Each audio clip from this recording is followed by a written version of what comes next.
Feliz sábado, buenos días a cada uno de nuestros hermanos que nos acompañan en este culto de adoración en el Día del Señor. Estamos muy contentos hoy es un sábado especial, hoy es un sábado de recordar, es el sábado de la ofrenda de gratitud. Y es una ofrenda muy especial porque es una ofrenda prácticamente de evangelismo, es nuestra ofrenda especial para el sostenimiento de nuestra linda emisora Radio Amanecer y varios proyectos evangelísticos que se desarrollan a nivel de la iglesia en todo el país. Así que es un día de agradecimiento, es un día de gozo. Recordamos todas las bendiciones que Dios nos ha dado durante todo el año. Sé que es un año un poco difícil. A veces pensamos que quizás no tenemos mucho de qué agradecer, pero si estamos vivos y estamos con salud y todavía seguimos trabajando y predicando la palabra y obviamente teniendo nuestros hogares también bien sanos, pues hay muchas cosas que podemos sacar en cuenta y decirle al Señor, Señor, gracias. Así que en esta mañana que vamos a tocar esta segunda parte, el sábado pasado hablamos de las 5 leyes irrefutables de la destrucción financiera en el contexto de la historia del hijo pródigo. Y hoy vamos entonces a analizar las 5 leyes irrefutables de la restauración financiera en la misma historia. Así que es mi deseo que el Señor, pues a través de su palabra, nos toque de manera especial, que el tema sea de bendición para cada uno de nosotros y, y es mi deseo sincero pues que podamos reflexionar en los principios de la palabra de Dios. Quiero pedirle que me acompañen en oración antes de abrir el estudio de la palabra para pedir la dirección del Espíritu de Dios. Querido Dios y Padre Celestial, te damos gracias por este día de sábado, gracias por un día más que tú nos das, gracias por la oportunidad que tú nos brindas de poder abrir tu palabra y en ella pues obtener principios que nos sirvan a cada uno de nosotros en nuestra experiencia de vida, sobre todo en nuestro andar en la vida espiritual. Quiero pedirte de manera especial que en el nombre de Jesús la presencia de tu Santo Espíritu se mueva en medio de cada uno de nosotros. Quiero pedirte, oh Dios, que ya que no hay mérito en nosotros, con toda humildad, con toda sencillez de espíritu, nos presentamos delante de ti y te pedimos, oh Señor, que tu Santo Espíritu pues nos dé entendimiento, nos guíe en el estudio de tu palabra en esta hora. Que tu palabra pues nos traiga ánimo, nos reconforte, nos anime a reflexionar cada día más y que sobre todo nos enseñe a que necesitamos depender de la dirección de tu Santo Espíritu en nuestro caminar en la experiencia cristiana. Bendice de manera especial cada hermano que se conecta en este día, cada familia aquí representada. La ponemos en tus manos, oh Dios, en los hogares donde hay algún problema de salud o incluso si hay alguna presencia de COVID. Queremos pedirte que en el nombre de Jesús tú sanes completamente ese hogar, que tú traigas sanidad a la vida de cada uno de nosotros, tanto física como espiritualmente. También traiga sanidad financiera, que tú puedas proveer en nuestros hogares, que no tengamos ningún temor, oh Dios, porque sabemos que adoramos al Dios creador de los cielos y de la tierra, al dueño del universo, el que tiene control de todo lo que sucede en su universo desde una esquina hasta la otra, al Dios de los cielos y de la tierra. Sabemos que tú eres Dios en lo alto, también eres Dios en lo más profundo. Te pedimos, oh Señor, en esta hora, confiando en tus promesas y en tu palabra, que tu presencia nunca se aparte de medio nuestro. Gracias, Padre Celestial, en el nombre de Jesús te lo pedimos. Amén.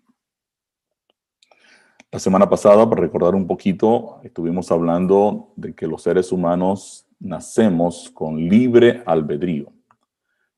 Tenemos la capacidad de escoger nuestro destino. Siempre podremos elegir el camino que vamos a tomar en nuestras vidas. Y analizamos este principio en la historia del hijo pródigo. En realidad hicimos un pequeño resumen de Lucas 15, los fariseos y escribas estaban un poquito molestos con Jesús y decían que Jesús se reunía con pecadores, con publicanos, y que eso no estaba bien, que Cristo no debiera hacer eso. Entonces Cristo, que está conociendo la situación, lo que está sucediendo, pues narró 3 historias y vimos que esto era como una especie de obra de teatro. Eran 3 actos con una sola historia. En los 3 actos pudimos ver el caso de la oveja perdida, que representa a aquellas personas que están perdidos, saben que lo están, pero no saben cómo regresar al redil. Es la historia de un pastor de ovejas que tiene 100 ovejas, se le pierde una y entonces él sale a buscarla. De igual manera hay personas que saben que están perdidos, saben que no están bien, y Dios sale y los busca. Dios busca la manera de conectarlos con su palabra para rescatarlos, para traerlos al redil. Y Jesús entonces declara y le dice a los escribas y a los fariseos, así hay gozo en el cielo cuando un pecador se arrepiente. Entonces ahora Jesús le está explicando a los escribas y fariseos que la misión de él es precisamente ir a los pecadores para rescatarlos, para salvarlos, ir y buscar las ovejas perdidas. El principio aquí es que Dios no quiere perder ni una sola oveja. Él no se conforma con 99, él quiere las 100. Quiere decir que Dios está interesado en la salvación de todos y cada uno de nosotros, de nuestros amigos, de nuestros familiares, de todas las personas que necesitan salvación. Dios está detrás de ellos y no quiere perder a nadie. Y Jesús le está aclarando aquí a la mente de estos religiosos en qué consiste la vida cristiana. La vida cristiana consiste en nosotros salvar, nosotros procurar alcanzar a las personas que están perdidas y debemos llevarles el evangelio. La segunda historia era la historia de una señora que tiene una moneda, tiene 10 monedas y pierde una. La historia dice que la señora barre toda la casa, va con una lámpara, barre toda la casa hasta que encuentra la moneda y celebra el encuentro. Y Jesús vuelve a decir, hay gozo en el cielo cuando un pecador se arrepiente.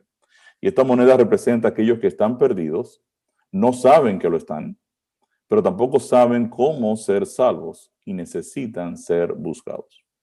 Entonces aquí tenemos otra vez la declaración de Jesús que dice, así hay gozo en el cielo cuando un pecador se arrepiente. Y vuelve de nuevo a enfatizarle a los escribas y los fariseos que el objetivo en toda la dinámica de la iglesia cristiana es ir y buscar a los perdidos. Y por alguna razón que no entendemos cuál es, las iglesias cristianas se han pasado pues gran parte de su tiempo entretenidas, asistiendo semana tras semana a cultos particulares y no han entendido que los cultos son sencillamente escuelas donde entrenamos a las personas a ganar a otros. En eso consiste la experiencia cristiana, en cómo ganamos a los demás. Y bueno, finalmente el tercer acto, Jesús narra la historia de un muchacho que se pierde.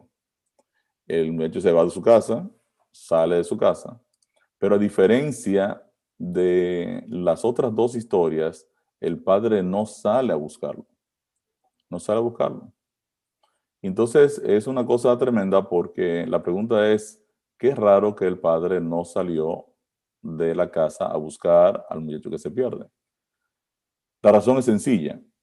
El muchacho estaba en la casa y representa a las personas que saben que están perdidos, saben cómo regresar a la casa, saben cómo encontrar el camino, tienen claro el camino porque una vez estaban bajo la tutela, bajo la protección de su Padre Celestial, se han apartado y saben cómo regresar a Dios. Entonces, obviamente, el padre tiene que esperar porque en cierta manera lo que hay aquí es un rechazo del joven al padre. Hay un rechazo del joven al padre. Dicho sea de paso, al joven no le importa mucho el padre porque le está pidiendo la herencia. El joven quiere el dinero y en cierta manera lo está matando al padre. O sea, está diciendo al padre, bueno, a mí no me interesa si está vivo o está muerto, lo que me interesa es la herencia y si me la entregas ahora, pues qué bien. pero si no me la entregas ahora y mueres y yo tengo la herencia, pues mucho mejor. O sea que en cierta manera, de forma indirecta, el joven está asesinando al padre para quedarse con la parte que le toca, porque en realidad no le tocaba en ninguna parte. Mientras el padre está vivo, el joven no tiene herencia. Pedirle herencia antes del tiempo, más que nada, es un atrevimiento que indica qué es lo que al joven le interesa. Entonces, a partir de ahí, nosotros analizamos desde Lucas 15:12, pudimos ver las 5 leyes irrefutables de la instrucción financiera el sábado pasado. La primera ley era la ley del corazón infeliz. El hijo no podía ver las bendiciones de su padre. Su padre lo protegía, su padre lo cuidaba, su padre lo colmaba de vida, de salud, de techo, de protección, de educación, pero él no era feliz, no era feliz. Entonces decíamos que muchas veces nosotros como cristianos podemos entrar en este estilo de depresión donde no podemos identificar las bendiciones de Dios. Entonces entramos en una situación de tristeza, como desamparo, a veces hasta de cierto nivel depresivo. ¿Será que ya Dios no me quiere? ¿O será? Entonces, justo al lado del Padre, justo al lado de la persona que lo ama, el joven no puede, no logra discernir las bendiciones que Dios le está dando. Y hoy en día la iglesia está llena de muchas personas que están siendo infelices. Necesitan, a veces están esperando que se les prometa dinero, éxito financiero, salud. A veces declaramos muchísimas cosas, porque quizás no nos damos cuenta que el gozo del creyente no depende de su estado financiero o de su estado de salud. Tal y como vimos en ese tema, veíamos que el apóstol Pablo animaba a la iglesia diciéndole estén siempre gozosos. Entonces uno dirá, bueno, pero Pablo le está yendo bien en la vida. No, Pablo está en una cárcel romana esperando que le corten la cabeza. Una cárcel sucia con probablemente lodo debajo, una gran humedad, ratones pasando por los pies. Y él está animando a la iglesia a estar gozosos. Entonces decíamos que en realidad el gozo en el creyente está anclado en la salvación que Dios le ha dado en Cristo Jesús. Y eso es algo que yo tengo que no perderme en eso. De hecho, cuando la Biblia habla de la armadura del cristiano, dice que la cabeza, nuestra mente, está protegida por el yelmo de la salvación. O sea, la palabra de Dios está indicando entonces que el centro de nuestra dinámica de vida es la salvación. Tanto la salvación nuestra como la salvación de las personas que amamos. O sea, el enfoque, el gozo en la vida nuestra está en el hecho de que Dios ha pagado el precio de nuestra redención. Dios nos ha dado vida eterna en Cristo. Entonces debemos alegrarnos, gozarnos, porque en realidad tenemos un galardón grande, que es lo que decía Jesús en la bienaventuranza, gozaos y alegraos porque vuestro galardón es grande en los cielos. Y esa demanda de Cristo de que nos gocemos y nos alegremos viene justo después cuando dice, bienaventurados los que son perseguidos y son maltratados por causa de mi nombre. O sea, el gozo en la experiencia del cristiano trasciende incluso nuestra dinámica de vida actual. Entonces, todo el problema del hijo pródigo inició por un problema de contentamiento. Él no podía ver la gratitud. O sea, él no tenía forma de agradecer lo que su padre estaba haciendo con él o había hecho durante toda su vida. Él no tenía la capacidad y entonces estaba en un proceso de tristeza. Y eso lo llevó entonces a cometer el segundo error, y es la ley del alma impaciente. Yo necesito el dinero, pero lo quiero ahora. Yo quiero mi herencia ahora. Yo no puedo esperar que te mueras. Yo quiero ahora mi herencia porque ya yo descubrí que mi gozo va a estar en yo gastar, en yo tener control de las propias finanzas mías, que yo quiero tener la libertad de decidir. Entonces, el alma impaciente se desespera. y comete una cantidad de errores porque realmente el creyente no es una persona impaciente.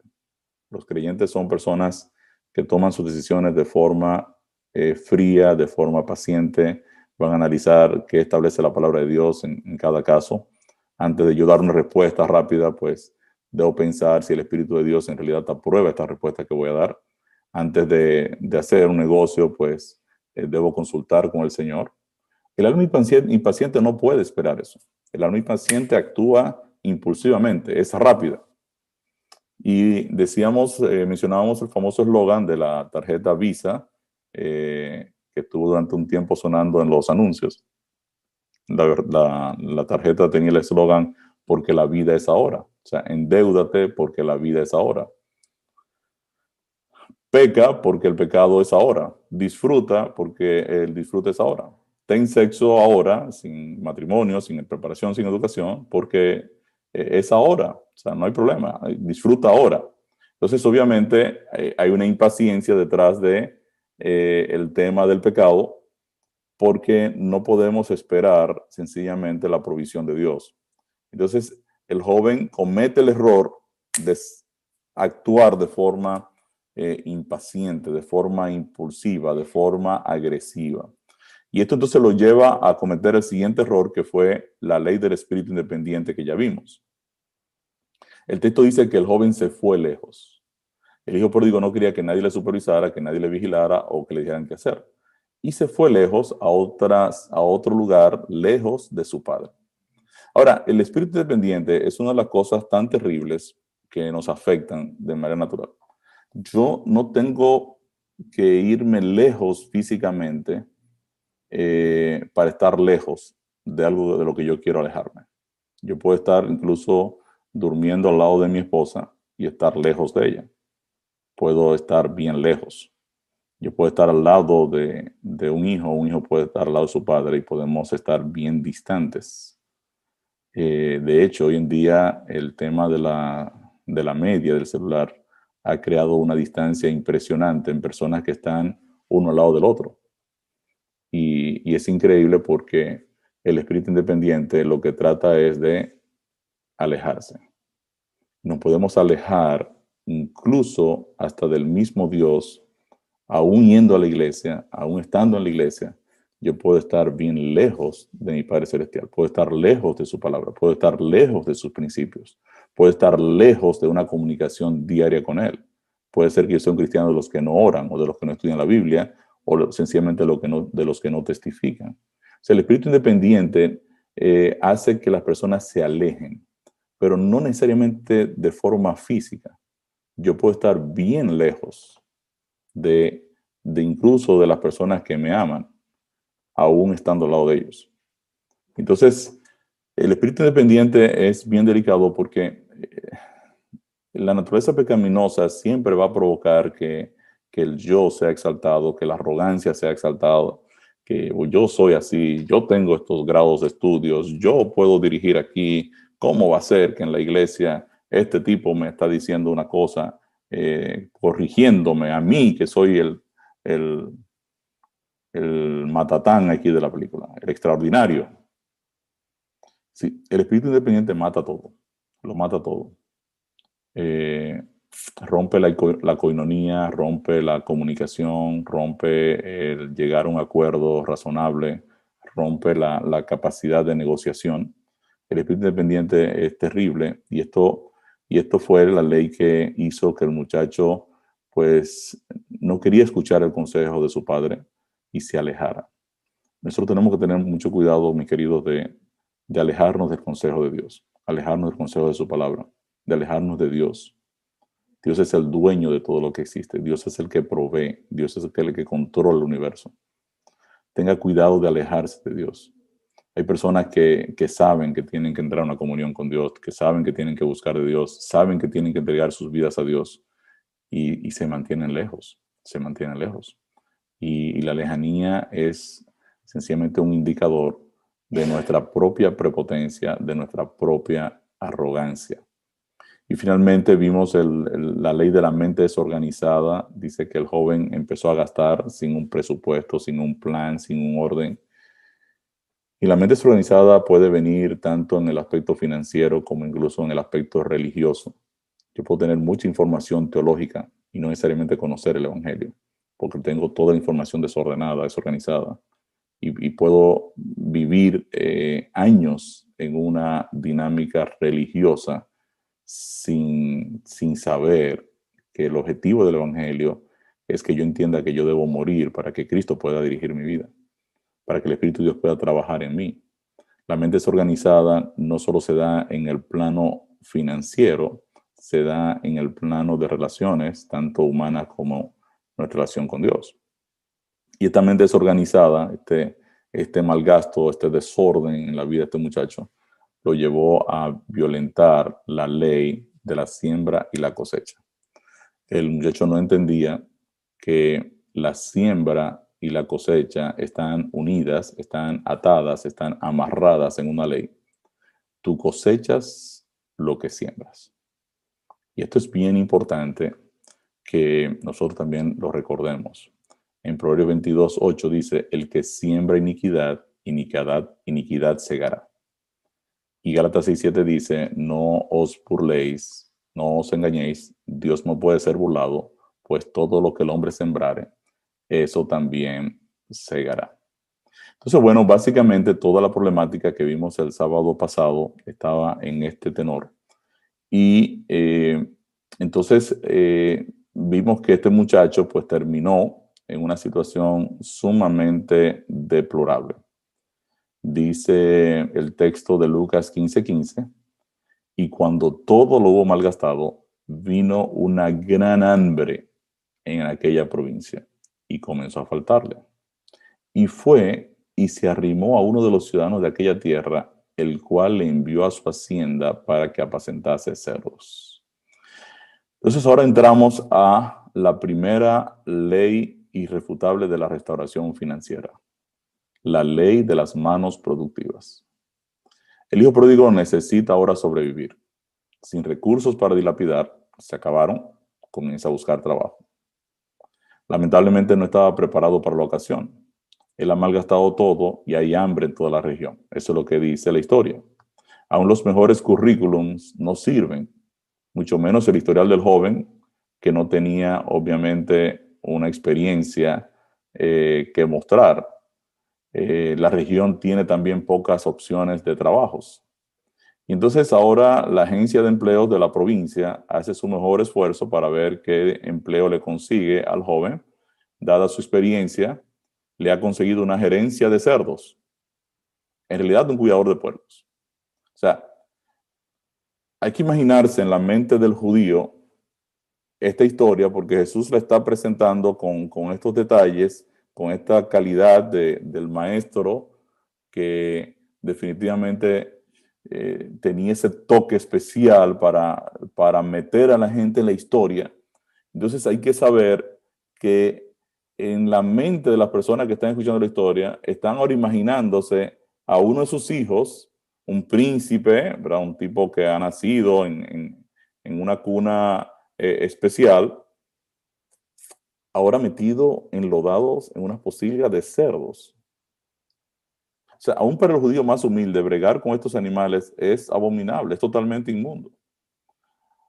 El joven le pide al buscador de empleos que trate una vez más, pero resulta imposible. Imagino que la agencia de empleos chequeó todas las páginas de internet a ver cuáles eran las disponibilidades de trabajo que habían en la zona, chequeó, llamó aquí a todas las empresas de alto nivel y no hay opciones. Solo quedan los cerdos. El joven hacendado infeliz en el lugar de la felicidad, ahora tiene que aprender a ser feliz en el lugar de la infelicidad. ¿No es paradójico? O sea, él había pasado toda su vida en el lugar que le ofrecía la plataforma para ser feliz y él era infeliz en ese lugar. Ahora tiene que aprender a buscar la felicidad en el lugar donde es prácticamente imposible ser feliz. Interesante. Infeliz en el lugar de la felicidad, ahora tiene que aprender a ser feliz en el lugar de la infelicidad. Pero hay algo interesante aquí, y es que un trabajo, por difícil que resulte, es una tarea noble. Dios creó el trabajo aún antes del pecado. Génesis 12:15 dice que Dios tomó al hombre, tomó a Adán y a Eva, y los puso en el huerto del Edén para que lo labraran y lo guardasen. O sea, Dios toma a Adán y lo coloca en el huerto del Edén para que lo labre y lo guarde, para que trabaje. Quiere decir que el trabajo en realidad fue establecido por Dios aún antes de entrar el pecado. Deuteronomio 5:13, la palabra de Dios nos dice, 6 días trabajarás, harás toda tu obra. Quiere decir que Dios nos manda a trabajar. O sea, el trabajo es una actividad que ennoblece, es una actividad que de por sí nos ayuda a desarrollarnos, a crecer. Segundo Tesalonicenses 3:10, el apóstol Pablo le dice a la iglesia, porque también cuando estábamos con ustedes les ordenábamos esto, si alguno no quiere trabajar, tampoco coma. O sea que la palabra de Dios enseña que hay una relación entre comer y trabajar. O sea, no tiene derecho a la comida el que no trabaja. Eso es lo que está diciendo aquí la palabra de Dios. Aún en el cielo Dios trabaja y Jesús también. En Juan 5:17 Jesús dice, mi Padre hasta ahora trabaja y yo trabajo.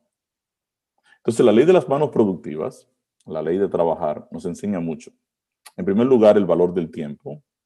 Nos enseña cuánto vale el tiempo, que el tiempo tiene un valor. También el valor del recurso que Dios nos da, del dinero, de los dones, de las habilidades. También nos enseña el valor de la vida.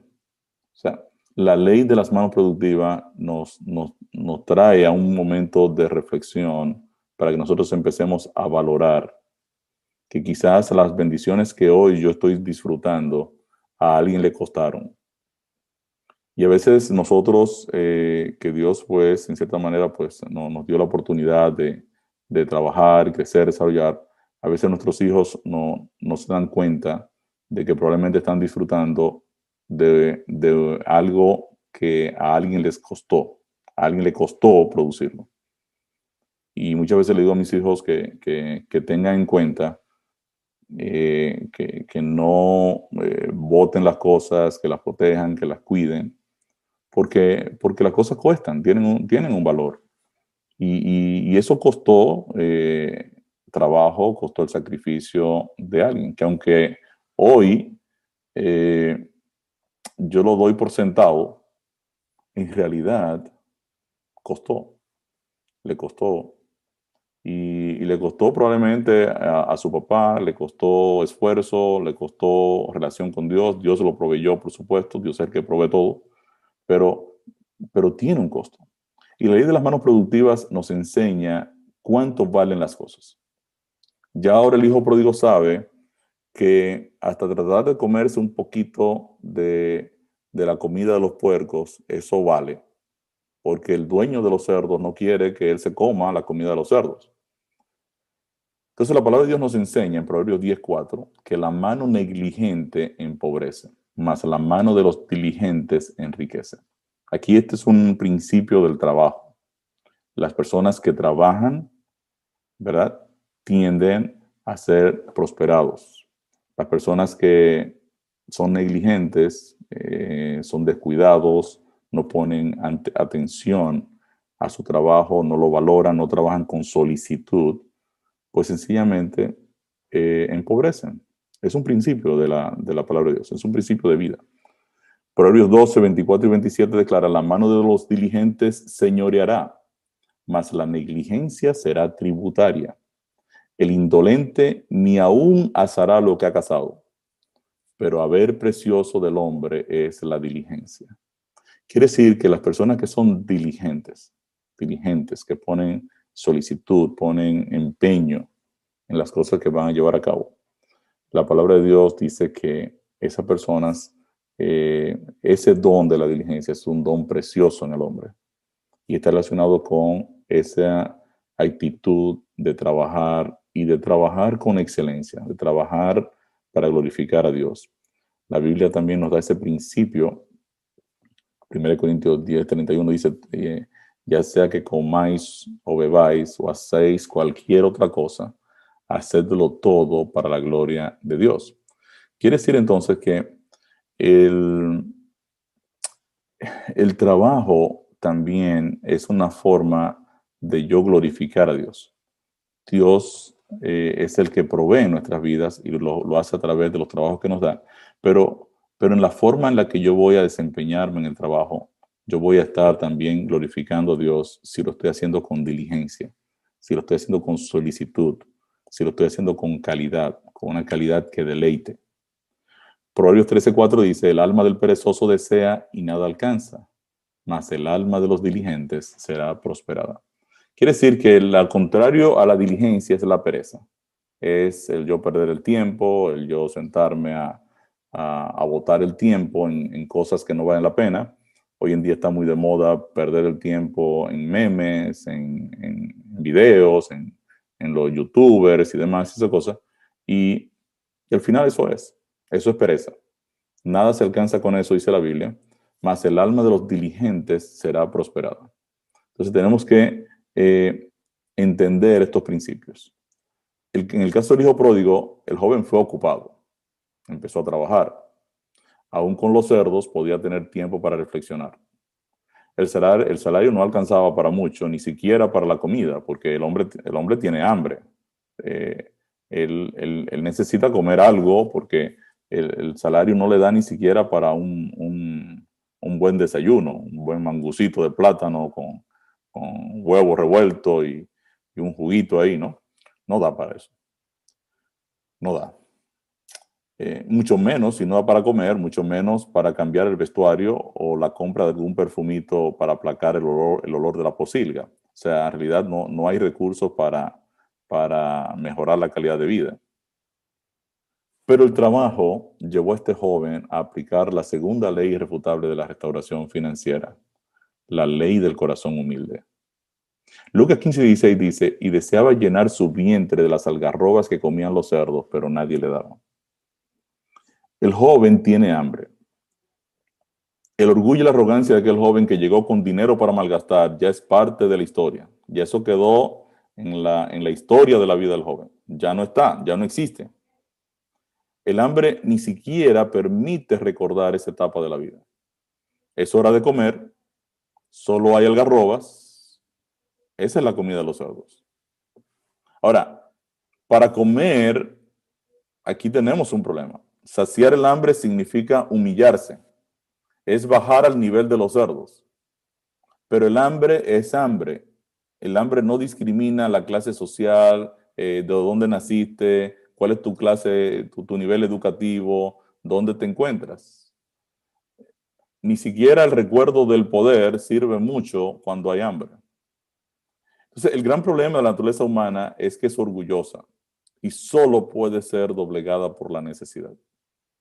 Entonces, esto es interesante porque a veces Dios permite que vengan situaciones de prueba en nuestras vidas, porque nuestro ego a veces necesita ser eh, bajado. A veces andamos como los globos, ¿verdad? Aerostáticos que usan una fuente de calor para subir y nos encontramos allá, ya, bien arriba. Y tan arriba que no tocamos tierra, o sea, no podemos hablar con la gente. O sea, mientras todo el mundo está aquí abajo, los globos están ahí arriba. Y uno dice, wow, ¿cómo podemos hacer para que llegar a por lo menos conversar con el amigo, con la pareja, con el hijo? O sea, tenemos que pinchar el globo para que empiece a bajar. Y yo pienso que este muchacho, cuando originalmente él pensaba que tener la herencia del padre, pues él iba a ser allá arriba, siempre se iba a quedar arriba y todo el mundo iba a estar bajo sus pies. Él necesitaba que el globo fuera pinchado. Jesús nos recomienda a nosotros a ir a su escuela. La escuela de Cristo tiene solo 2 materias, solo son 2 créditos. El programa no pide más. En Mateo 11:29 nosotros encontramos en qué consiste la escuela de Cristo. Él declara, llevad mi yugo sobre vosotros y aprended de mí, que soy manso y humilde de corazón, y hallaréis descanso para vuestras almas. O sea, cómo ser manso, 101, y cómo ser humilde, 101, son los créditos necesarios para sanar. Estas materias son básicas para alcanzar la salvación. Proverbios 21:4 dice, altivez de ojos y orgullo de corazón y pensamiento de impíos son pecado. O sea, Dios detesta la altivez de corazón y el orgullo. Dios los detesta.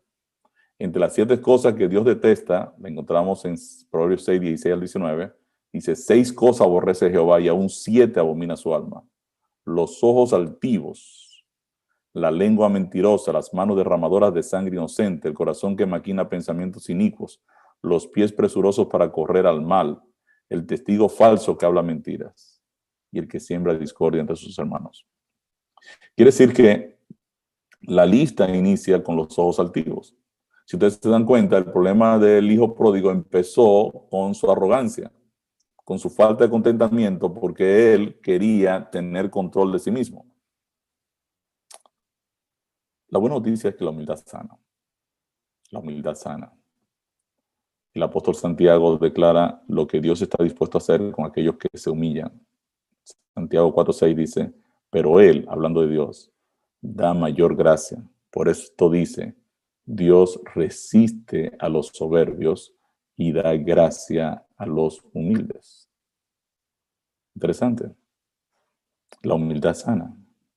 Jesús declaró, porque el que se enaltece será humillado y el que se humilla será enaltecido en Mateo 23:12. Entonces, el rebajarse, yo pienso que es como una especie de autoconfesión, de decir, wow, pero yo sí estaba equivocado. Yo maltraté a mi padre, yo le hice pasar un mal rato. Yo nunca pensé que la vida podía pagarme de esta manera. Pero sí, realmente merecías mucho más, pero qué suerte que todavía te han dejado la vida. Era un momento para reflexionar, era un momento para con el hambre, viendo a los cerdos comer y tú ni siquiera involucrarte con eso, pero no hay alternativa. Es un momento para reflexionar. Entonces, esta situación de la humildad, de humillarse, de la ley del corazón humilde, que provocó en el joven el aplicar la tercera ley, la ley del alma arrepentida. En Lucas 15:17 dice el texto, y volviendo en sí, dijo, ¿cuántos jornaleros en casa de mi padre tiene abundancia de pan y yo aquí perezco de hambre? ¿Cuántos jornaleros? ¡Wow! Mi padre es bueno. Mi padre no tiene jornaleros mal pagados que quieran comer basura. O sea, mi padre trata bien incluso a sus obreros.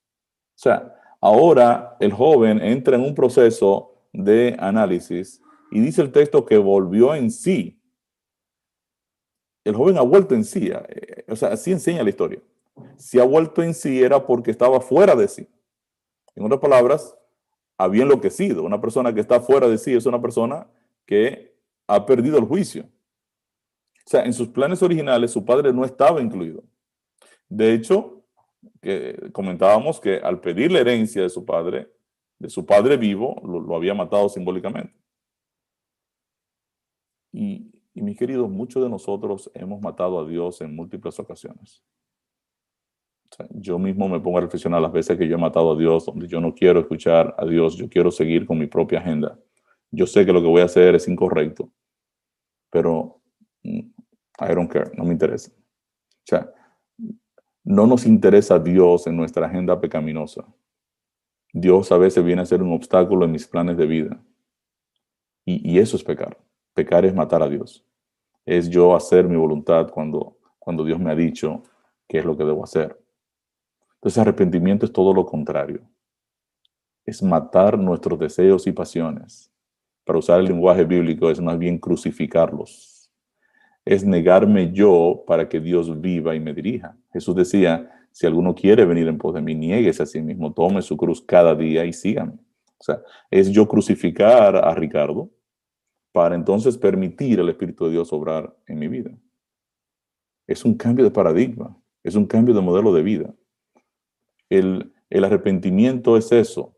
O sea, la ley del alma arrepentida entonces nos lleva a hacer una vuelta, a hacer un retorno.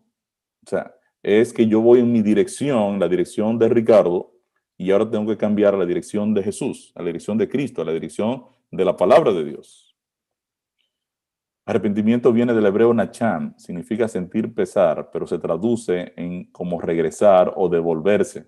Es que el hijo salió del lugar donde no debió salir y ahora necesita regresar, necesita arrepentirse. Es una vuelta de 180 grados. Es moverte totalmente contrario a la dirección en la que ibas. En griego es metanoeo, es un cambio de parecer, es un cambio de mente, es sentir remordimiento, es sentir tristeza, es un retorno. Y el arrepentimiento es una enseñanza bíblica. Mateo 4:17, Jesús predicaba, arrepentíos porque el reino de los cielos se ha acercado. O sea, cambien la dirección que ustedes llevan, cambien la dirección de su ego, de su yo, y cambien ahora al reino de Dios. Mateo 3:1 y 2 dice que en aquellos días Juan el Bautista, predicando en el desierto de Judea, declaraba, arrepentíos porque el reino de los cielos se ha acercado. Marcos 6:12, y saliendo predicaban que los hombres se arrepintiesen. Hechos 2:38, Pedro les dijo, arrepentíos y bautícese cada uno de vosotros en el nombre de Jesucristo para perdón de los pecados y recibiréis el don del Espíritu Santo. El arrepentimiento no es un arrepentimiento de los pecados, es un arrepentimiento de haberme apartado de Dios. Una vez yo me arrepiento y cambio la dirección, entonces la consecuencia es el perdón de los pecados. Pero el arrepentimiento es una decisión de yo cambiar a Ricardo por Cristo. Es yo cancelar el contrato de trabajo de Ricardo, que está controlando mi vida, y decirle, señor Ricardo, gracias por haber participado hasta ahora, usted queda cancelado en la dirección de este cuerpo, ahora Cristo Jesús es el Señor. Eso es arrepentimiento. Hechos 8:22, la palabra de Dios declara, arrepiente después de esta maldad, de esta tu maldad, y ruega a Dios, si quizás te sea perdonado el pensamiento de tu corazón. En Hechos 26:20, el apóstol Pablo declara y dice, anuncié primeramente a los que están en Damasco y Jerusalén y por toda la tierra de Judea y a los gentiles que se arrepintiesen y se convirtiesen a Dios, haciendo obras dignas de arrepentimiento. Segunda de Pedro 3:9 dice que Dios es paciente con nosotros, no queriendo que nadie se pierda, sino que todos procedan al arrepentimiento. Y en Apocalipsis 3:20, cuando Jesús habla a esta iglesia, la iglesia de la Odisea, la iglesia juzgada, es la última iglesia en la trayectoria de la iglesia cristiana desde Éfeso hasta la Odisea. La Odisea viene a ser la iglesia de este tiempo. Es una iglesia que cree que es rica, que tiene mucho conocimiento, que no tiene necesidad de nada. Y Jesús declara, yo reprendo y castigo a todos los que amo, sé pues celoso y arrepiéntete. El gran problema de la Odisea es que Cristo está tocando a la puerta. Y este es un problema serio porque Cristo no está dentro, está afuera. Y cuando la Biblia dice que el testigo fiel llama y dice, yo llamo, quiero cenar contigo, la palabra llamar es tocar de manera insistente. Ábreme la puerta, yo quiero entrar. Y yo creo que gran parte del problema, mis hermanos, que nosotros tenemos es que hemos dejado el testigo fiel afuera. Cristo no está dirigiendo nuestros controles de mente, nuestras vidas, nuestras dinámicas, nuestras relaciones, nuestro accionar, lo que respondemos, lo que decimos, lo que hacemos. Entonces, arrepentimiento es eso, es tristeza por haber ofendido a alguien que amamos.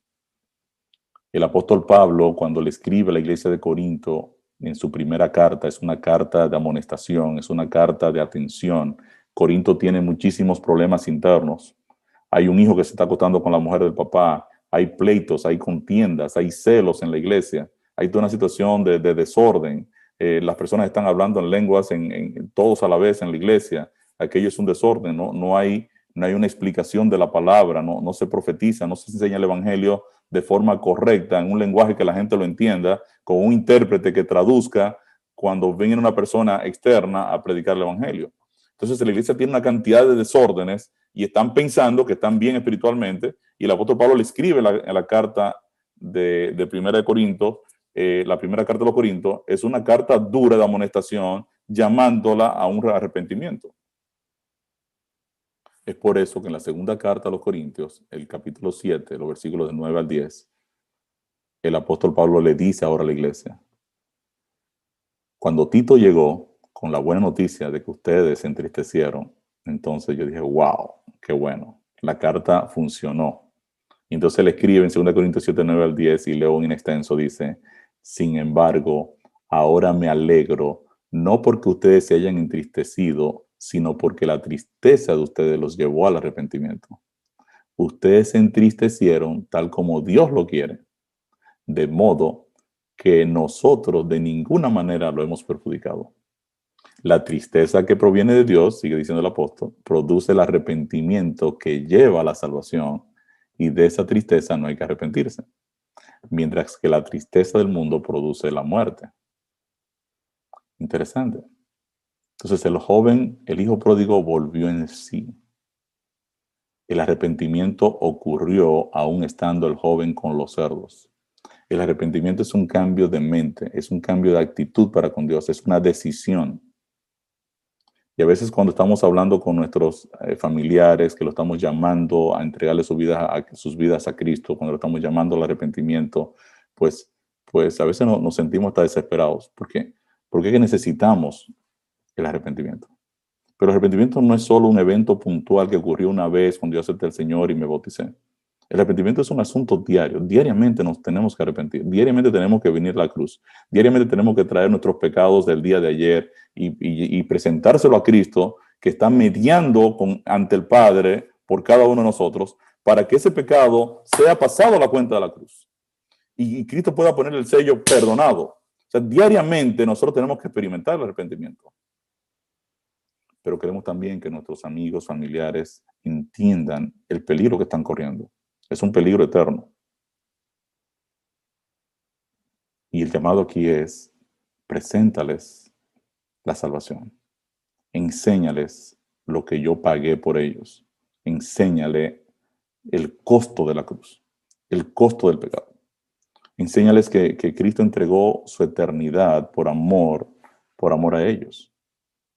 Es tiempo que nuestros familiares entiendan la cruz, entiendan que Dios está diciendo en la cruz que ellos valen lo que Dios vale. Dios entregó su propia vida por amor a ellos. Ellos necesitan arrepentimiento. Nosotros también, diariamente tenemos que venir a la cruz. El arrepentimiento conllevó al joven a regresar a su padre y confesarle su pecado. Y aquí está la cuarta ley de la restauración financiera, la ley de la boca que confiesa. Lucas 15, 17 al 19 declara: volviendo en sí dijo, ¿cuántos jornaleros en casa de mi padre tienen abundancia de pan y yo aquí perezco de hambre?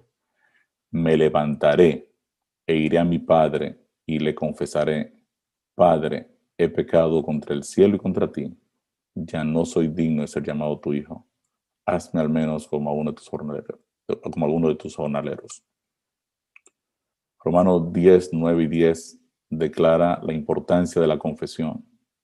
El texto dice: esta es la palabra de fe que predicamos, que si confesares con tu boca que Jesús es el Señor y creyeres en tu corazón que Dios le levantó de los muertos, tú serás salvo. Porque con el corazón, querido, se cree para justicia, pero con la boca se confiesa para salvación. La confesión provoca el perdón. Proverbio 28:13 dice: el que encubre sus pecados no prosperará, mas el que los confiesa y se aparta alcanzará misericordia.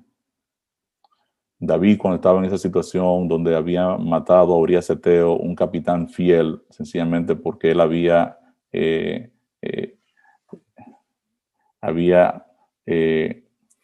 pecado, había hecho una cosa terrible, ¿verdad? Había seducido a la esposa de uno de sus capitanes fieles a él. Y cuando terminó matando a Urías Eteo, y cuando nació el hijo de aquel pecado, y vino el profeta Natán y lo confrontó, Entonces él escribe el Salmo 32, el Salmo 51. En el Salmo 32 dice, mi pecado te declaré y no encubrí mi iniquidad. Dije, confesaré mis transgresiones a Jehová y tú perdonaste la maldad de mi pecado. La confesión provoca el perdón. Y es extraordinario que Dios está dispuesto a perdonarnos. Dios está dispuesto a perdonar si confesamos, si nos arrepentimos, si venimos a Él y declaramos, hemos pecado contra el cielo, hemos pecado contra ti, oh Señor. Dice Mateo 3:6 que en el Jordán eran bautizadas las personas confesando sus pecados. Y 1 de Juan 1:9 dice, si confesamos nuestros pecados, Él es fiel y justo para perdonar nuestros pecados y limpiarnos de toda maldad. Esa actitud de confesión, ese deseo del joven el levantarse para confesarle a su padre que le ha fallado, que realmente todo el problema empezó porque él no entendía la vida, no entendía los valores, no entendía los principios de la salvación eterna. Esto lo llevó a la quinta ley de la restauración financiera y la ley de los pies convertidos. Lucas 15:20 dice, y levantándose vino a su padre. Y cuando aún estaba lejos lo vio su padre. Y fue movido a misericordia y corrió y se echó sobre su cuello y le besó. El padre nunca dejó de amar al joven. No salió a buscarlo porque no lo puede salir a buscar. El joven lo ha matado, el joven no quiere una relación con él. El padre no puede entrar en una conversión, en una comunión, en una relación con la persona que no quiere. Por eso Jesús dice, permanezcan en mí y yo permaneceré con ustedes. O sea, la permanencia de Cristo con nosotros tiene un prerequisito y es el deseo de yo quiera permanecer en Él.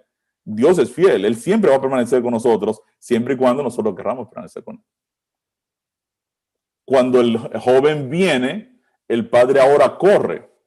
Pero la ilustración para mí es extraordinaria, ver a este señor mayor con una batola, ¿verdad? Como se usaban antes, ¿verdad? Corriendo. Es extraordinario. Esta historia no debió llamarse la historia del hijo pródigo, debió llamarse la historia del padre que corre. El padre que corre por misericordia, para abrazar, para besar, para perdonar, para lavar, para limpiar, para restaurar. En su tesis número 25 del libro Las 95 tesis acerca de la justificación por la fe, el pastor Maurice Benden señala, la conversión conduce a una vida transformada. Segunda de Crónicas 7:14 declara, si se humillare mi pueblo, sobre el cual mi nombre es invocado, y oraren, y buscaren mi rostro, y se convirtieren de sus malos caminos, entonces yo oiré desde los cielos, y perdonaré sus pecados, y sanaré su tierra. Extraordinario. Dios nos llama a una conversión. Joel 2:12, la palabra de Dios dice, Jehová declara, convertíos a mí con todo vuestro corazón, con ayuno y lloro y lamento. Conviértanse. O sea, yo necesito que ustedes ya definitivamente se entreguen completamente. Y yo creo que lo bueno de las crisis en nuestras vidas es que las crisis provocan la entrega total. No una entrega a medias. Los seres humanos estamos acostumbrados a entregarnos por mitad o un pedacito. La necesidad, ¿verdad? La crisis provoca una entrega total. Así que arrepentíos y convertíos para que sean borrados vuestros pecados, para que vengan de la presencia del Señor tiempos de refrigerio. Necesitamos una comunión íntima con el Señor. Hay personas que todavía tienen luchas de si cierran el sábado o no cierran los sábados. O sea, Dios es el dueño de todo. Dios es el que provee todo. Dios es el que controla todo. Si te mandó a cerrar el sábado, cierra el sábado. Hay personas que entienden que bueno, ¿será que Dios me va a perdonar por una infidelidad que yo tuve y esto y lo otro?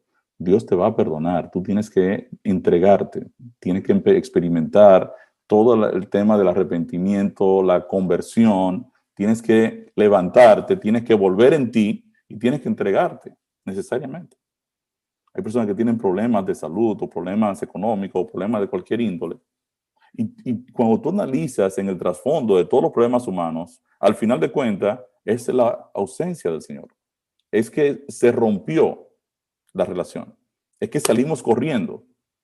Teníamos nuestra propia agenda. La necesidad nos hace entonces ahora reenfocar. Ahora ajustar la visión. Ahora podemos darnos cuenta y decir, es que mi solución está en Cristo. Todo nuestro problema radica en nuestra separación de Dios. El hijo pródigo lo entendió. La historia de este muchacho es mi historia. También es tu historia. Solo cuando valoremos el amor inquebrantable de nuestro Padre Celestial y nos volvamos a Él por medio de una conversión genuina, estaremos en el camino de la seguridad eterna. El salmista lo expresó así en Salmo 84. Cuán amables son tus moradas, oh Jehová de los ejércitos. Anhela mi alma y aún ardientemente desea los atrios de Jehová. Bienaventurados los que habitan en tu casa, perpetuamente te alabarán, porque mejor es un día en tus atrios que 1000 fuera de ellos. Escogería antes estar a la puerta de la casa de mi Dios que habitar en las moradas de maldad, porque sol y escudo es Jehová Dios. Gracia y gloria dará Jehová. No quitará el bien a los que andan en integridad. Jehová de los ejércitos, dichoso el hombre que en ti confía. Querido Dios y Padre Celestial, en esta hora, oh Señor, te damos gracias por tu palabra. Y en esta hora me presento delante de ti, y presento a todos los hermanos aquí que están escuchando tu palabra, a los que estarán escuchando esta palabra en diferido. Los presento también a ellos, oh Señor, porque necesitamos regresar a tu casa. Necesitamos regresar a una relación estrecha contigo. Necesitamos volver a ti. Necesitamos que tú sanes nuestras vidas, sanes nuestros hogares, sanes nuestra salud física, pero sobre todo que tú sanes nuestra salud espiritual. Necesitamos sanidad, oh Dios. Necesitamos restauración. Necesitamos experimentar un arrepentimiento, una confesión, un devolvernos totalmente a ti, oh Dios. Necesitamos a Jesús en nuestras vidas. Perdona nuestros pecados, oh Dios. En muchas ocasiones te hemos matado. En muchas ocasiones hemos querido pedirte la herencia, sencillamente para alejarnos de ti. Padre, no nos entregue una herencia que nos haga perder nuestra vida eterna. Preferimos quedar en casa tranquilos, bajo tu protección, bajo tu dirección. Si hemos estado lejos, si nos encontramos lejos, acepta nuestro retorno. Tú presentaste esta historia porque tú nos estás diciendo que al que a ti viene no lo vas a echar fuera, que tú vas a correr como aquel viejito corría para abrazar a este muchacho, echarse en su cuello, llorar con él y besarlo. Necesitamos, oh Señor, que tú hagas eso con nosotros. Necesitamos entrar en esa relación íntima. Y no tocamos cómo quedó finalmente la historia, pero la historia termina así, hay gozo en el cielo, porque un hijo estaba perdido y ha vuelto a casa. Somos esos hijos tuyos, Señor, que necesitamos volver a ti. Necesitamos una entrega total, completa, oh Señor. Acéptanos en esta hora. Bendícenos, oh Padre querido, que tu Santo Espíritu pueda morar en nosotros, que pueda guiarnos durante todo el resto de nuestras vidas. Y ayúdanos a reflexionar siempre que la base de todo problema es el pecado, es matar la relación contigo. Ayúdanos, oh Señor, a no asesinarte nunca más y a poder permanecer en tus moradas, porque es mejor estar en tu casa que fuera de ella. Gracias, Padre Celestial. En el nombre de Jesús te pedimos estos favores. Amén, Señor.